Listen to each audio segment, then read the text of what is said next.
আসসালামু আলাইকুম সবাইকে। মনোহর কিচেনে আপনাদের সবাইকে স্বাগতম। আজকে আপনাদেরকে তৈরি করে দেখাবো টমেটোর পাউডার। চলুন তাহলে শুরু করা যাক।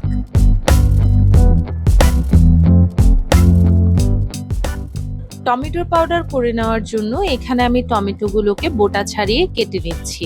আমি এখানে হাঁড়িতে বেশ কয়েকটা আগেই কেটে নিয়েছিলাম, আরও কিছু কেটে নিলাম। এবার এর মধ্যে আমি 1 টেবিল চামচ পরিমাণ ভিনেগার দিয়ে দিচ্ছি। চুলাটা কিন্তু অলরেডি আমার জ্বালানো আছে। ভিনেগারের সাথে টমেটোটা সফট হতে হতে আমি একটা ডিশের মধ্যে তেল মাখিয়ে নিচ্ছি বেশ খানিক করে। সম্পূর্ণ ডিশে বেশ ভালো করে কিছুক্ষণ আমি তেলগুলোকে মাখিয়ে নিব, আর এই ফাঁকে আমার টমেটোগুলো চুলায় সিদ্ধ হতে থাকবে। টমেটোটা অলরেডি আমি ঢেকে দিয়েছিলাম সিদ্ধ হওয়ার জন্য। এই যে ঢাকনা তুলে দেখিয়ে দিচ্ছি, টমেটোটা কিন্তু বেশ ভালো সিদ্ধ হয়েছে এবং নরম হয়ে গলেও গেছে। আমরা এরকম করে টমেটোটাকে আরো বেশ কিছুক্ষণ সিদ্ধ করব। একদম নরম হয়ে যখন গলে যাবে টমেটোটা, তখন আমরা এটাকে চুলা থেকে নামিয়ে নিব। এটাকে আমি নাড়িয়ে দিচ্ছি, নেড়ে দিচ্ছি যেন নিচে দিয়ে না লাগে। আর টমেটোটার স্বাদ ঠিক রাখার জন্য আমি এটার মধ্যে স্বাদ মতো একটু লবণ দিয়ে দিলাম। যেহেতু টমেটোটা টক ছিল, টমেটোর পাউডারটা পরবর্তীতে আমি ব্যবহার করব, তাই এর মধ্যে আমি সামান্য পরিমাণে লবণটা দিয়ে নিচ্ছি। আমি নাড়াচাড়া করে এটাকে আবার ঢাকনা দিয়ে সুন্দর করে ঢেকে রেখে দিচ্ছি। এই ঢাকনা সরিয়ে দেখে নিচ্ছি, এই যে টমেটোটা বেশ ভালো সিদ্ধ হয়ে গেছে, একদম গলে গেছে। আমি ভালো করে এটাকে আবার নেড়ে চেড়ে নিচ্ছি যেন টমেটোটা কোনো জায়গায় আস্ত না থাকে। যদি এর পরেও আস্ত থেকে যায় তাহলে আপনারা অবশ্যই খুন্তি দিয়ে এটাকে ভালো করে ভেঙে দিবেন বা আরো কিছুক্ষণ সময় অপেক্ষা করবেন যেন এটা হয়ে আসে। যেহেতু টমেটোটা হয়ে গেছে, এবার তেলে মাখিয়ে রাখা ডিশটার মধ্যে আমি টমেটোটাকে সুন্দর করে ঢেলে নিব। আমি চুলা বন্ধ করে দিয়েছি।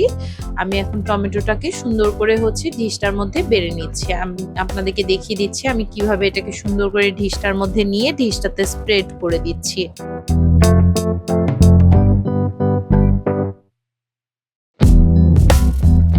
এই যে ডিশটাতে আমি ছড়িয়ে দিয়েছি, এটাকে এভাবে ছড়িয়ে রাখা অবস্থায় আমরা একদম এয়ার ড্রাই করে নিব।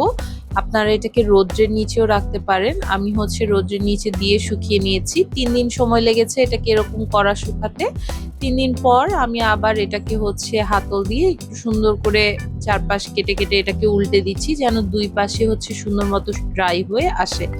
অনেকে অনেকভাবে টমেটো সংগ্রহ করে রাখেন, কেউ আস্ত টমেটো ঢিপ করে রাখেন, কেউ টমেটো ভাপিয়ে ঢিপ করে রাখেন, কিংবা শুকিয়ে রাখেন।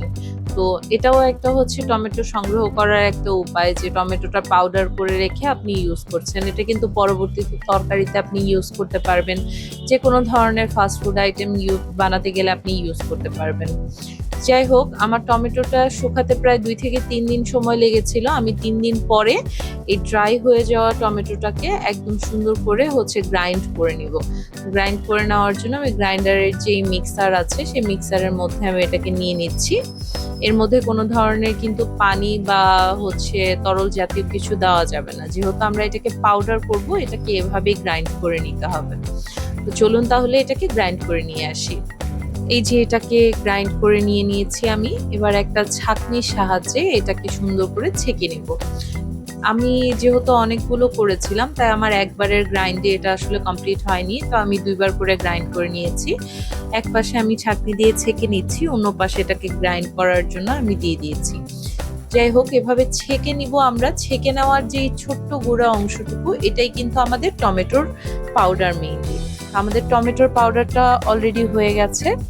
এভাবে আপনারা বাসায়ও তৈরি করে টমেটো সংগ্রহ করে রাখতে পারেন। যদি আপনাদের কাছে আজকের ভিডিওটা ভালো লেগে থাকে তাহলে লাইক, কমেন্ট, শেয়ার এবং সাবস্ক্রাইব করে দিবেন। দেখা হবে পরবর্তী ভিডিওতে। ততদিন পর্যন্ত সবাই ভালো থাকবেন। আল্লাহ হাফেজ।